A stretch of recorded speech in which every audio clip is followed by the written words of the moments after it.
Olá, bem-vindo a mais um vídeo. Meu nome é Adolfo Clair e você está no meu canal. Bom, no vídeo de hoje, um dos perigos ao se tentar interpretar a Bíblia. E qual que tipo de perigo é esse? Um deles é o chamado anacronismo. O que é anacronismo?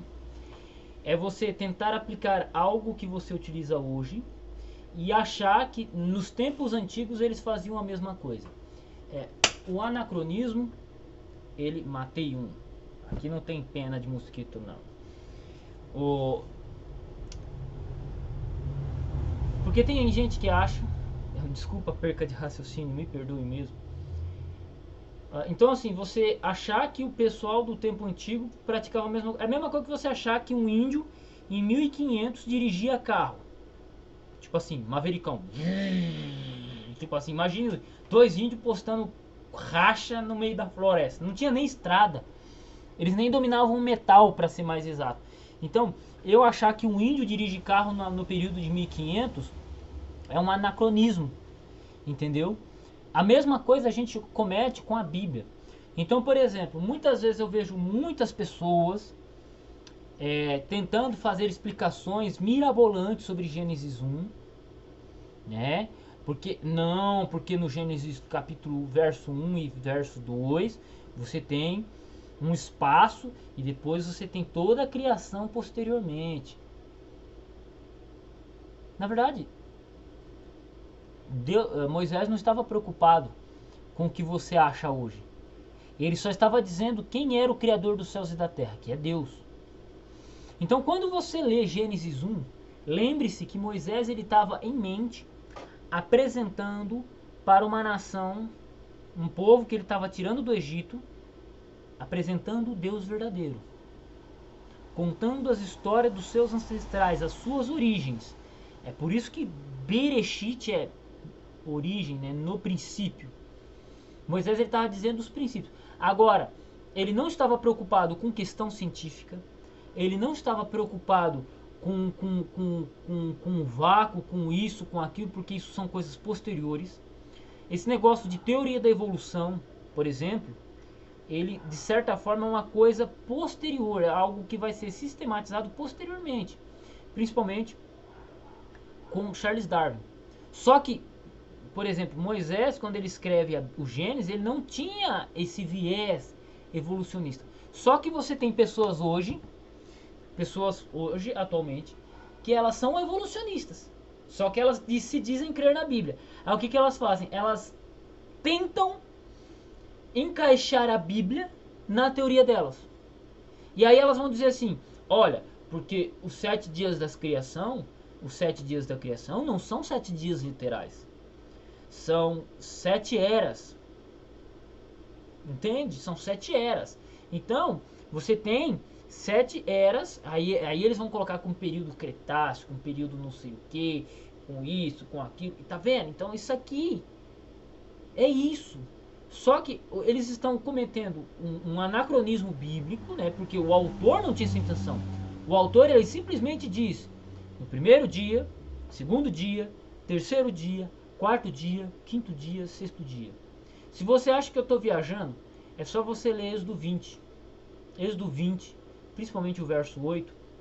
Êxodo 20, verso 8 fala assim: no sétimo dia você vai descansar, porque em 6 dias o Senhor Deus fez os céus e a terra, e no sétimo descansou.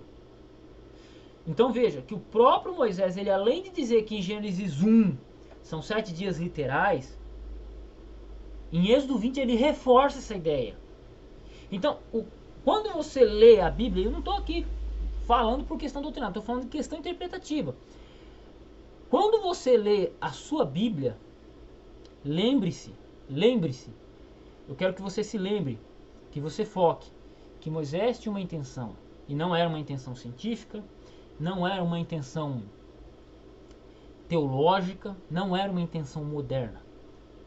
Era a intenção de apresentar o Deus verdadeiro para aquele povo. E esse povo copiou, recopiou e essa Bíblia chegou até você. E você entende hoje que Deus criou o mundo porque esse texto foi passado. Agora não adianta você querer encaixar a Bíblia na sua teoria.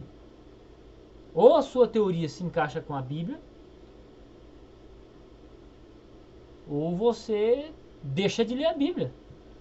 Ninguém é obrigado a ser crente. Você não é obrigado a crer neste livro, a crer que Deus criou o mundo, a crer que Deus criou o mundo em 7 dias. Você não é obrigado, né? Você não é obrigado, ninguém te obriga a isso.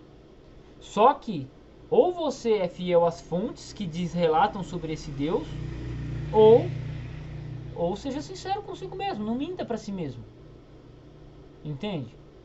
Ah, será que Jesus fez milagre mesmo? Mas você se diz cristão. Opa, Jesus curou ou não curou? Repartiu pão ou não repartiu pão? Ressuscitou ou não ressuscitou? Porque os relatos antigos, eles não têm...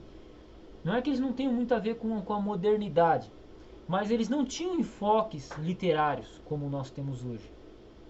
Eles tinham uma literatura, uma poesia, uma maneira de pensar diferente. Nós escrevemos assim para cá, ó. Daqui para cá nós escrevemos. Os hebreus, quando eles escreveram daqui para cá. Daqui para cá. Você lê a Bíblia hebraica, você não lê daqui para cá, você lê da cá para cá, né? Peraí. Daqui para cá, você lê o hebraico, você lê de cá para cá, e a normal a gente lê de cá para cá. Então, é isso. Então, ou você se firma na Bíblia, ou você para de cometer seus equívocos interpretativos. Porque o que eu vejo de teólogo, de cara que se diz teólogo, falando absurdo, contradizendo a própria narrativa bíblica, é complicado. Lembrando, você não é obrigado a concordar com a Bíblia. Agora, a partir do momento que você se diz religioso, que você se diz cristão, você tem que concordar com o que o livro diz. Essa é a referência do cristão, do religioso. Imagina, eu sou judeu, mas eu não concordo com a Torá. Opa! Eu sou cristão, mas eu não concordo com o que a Bíblia diz, eu não concordo com o que o Novo Testamento ensina. Eu sou cristão, mas não creio que Jesus ressuscitou. Eu sou cristão, mas eu não acredito na ressurreição. Vamos lá, gente. Um pouco de calma. Existem textos que são difíceis de entender, que a gente luta para interpretar? Existem. Mas existem coisas que são tão claras como a criação, que não precisa de nada para ilustrar. No princípio criou Deus os céus e a terra era sem forma e vazia, e havia trevas sobre a face do abismo. E disse Deus, haja luz, e houve luz. Ponto. Não precisa inventar moda. É isso. Não, mas eu sou evolucionista. Então você não é cristão, você é evolucionista. Então viva de acordo com a sua fé.